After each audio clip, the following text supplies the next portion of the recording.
अस्सलाम वालेकुम, कैसी हैं आप सब। उम्मीद करती हूँ आप सब खैरियत से होंगे। आज मैं आपको सस्ता पिज़्ज़ा बनाने की रेसिपी आपके साथ शेयर कर रही हूँ। बहुत ही मज़ेदार और घर पे इजी से बन के तैयार हो जाता है। चलें इसे बनाते हैं। इसे बनाने के लिए हमने सबसे पहले हमारा घर पे ही नॉर्मल सा आटा जो रोटी का आटा होता है, थोड़ा सा हमारे से वो ख़मीर हो गया था। तो रोटी बनाने से कोई खाएगा नहीं, तो मैंने सोचा इसका पिज़्ज़ा ही बना देती हूँ, आप लोगों के साथ शेयर कर देती हूँ। मैंने फटाफट इसको बेल लिया है। बेल के मैंने इस तरह बेल लें, तो नॉर्मल सा रोटी जितना बेलें, फिर इस पे फ्राई पैन में डाल दें। मैंने फ्राई पैन में ही बनाऊंगी पिज़्ज़ा, तो फ्राई पैन में मैंने गरम कर लिया था, तो फ्राई पैन को तो उसमें ही डाल दिया है। तो थोड़ा सा कच्चा पक्का इसको पका लूँगी।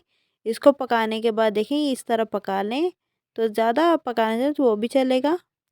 तो इसके बाद मैंने इसमें पिज़्ज़ा सॉस से डाल दिया है, इसके ऊपर जा फैला लिया है। ये पिज़्ज़ा सॉस मैंने घर पे ही तैयार किया है। आपको इसकी रेसिपी चाहिए तो आप कमेंट करके ज़रूर बताएं, तो आपके साथ भी मैं शेयर कर दूँगी। उसके बाद हम इसके ऊपर ढेर सारा चीज़ ग्रेट करके डाल देंगे। ढेर सारा सारों चारों तरफ डाल दें, ताकि अच्छी तरह से फैला हुआ रहे।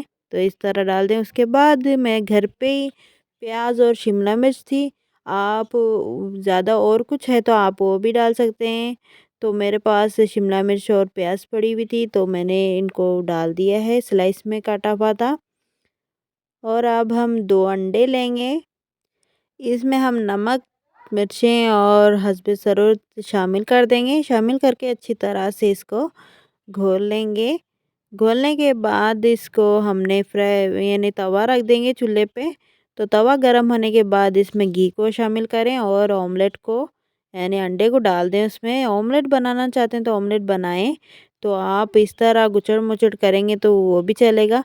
तो इस तरह आप सब जगह फैला के डाल सकते हैं।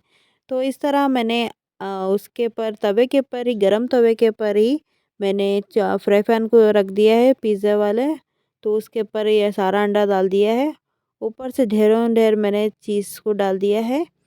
तो नॉर्मल सब चीज़ को चारों तरफ फैला दें। तो ग्रेट करके तो मैंने प्लेट में भी रखा था, बाकी मैंने डाल दिया है ऊपर से। ऊपर से थोड़ा सा मैंने काली मिर्च का पाउडर शामिल कर दिया है, ऊपर से चुटकी भर। अब हम इसको ऊपर से तवा गरम हुआ तवा ढक देंगे। ये अच्छी तरह से गरम हो गया था तवा। तो उसके बाद हल्की आंच में हमने 10 मिनट रख दिया था। ये देखिए माशाल्लाह से ये बन के तैयार हो गया है। ये देखिए, ये ऊपर से आप नज़र आ रहा होगा, ये देखिए स्क्रीन पे आपको नज़र आ रहा होगा अच्छी तरह ये पका हुआ। तो मज़ेदार सी ये रेसिपी आपको कैसी लगी। तो इसी तरह से आप ख़मीर आटे का पिज़्ज़ा बना सकते हैं। बहुत ही मज़ेदार, बहुत ही बढ़िया बन के तैयार हो जाता है। और आपके बच्चे भी खुश हो जाएंगे। पिज़्ज़ा तो बहुत शौक से खाते हैं लोग, बहुत ही बाहर का लोग बहुत पसंद करते हैं। घर पे ही मज़ेदार सी रेसिपी बना के खिलाएं इस तरह की, तो सस्ता तरीन आपको तो सस्ता भी पड़ेगा और अच्छा भी बनेगा। तो घर का है तो घर का मज़ेदार हेल्दी भी होता है। तो खाएं और मज़े करें और एंजॉय करें।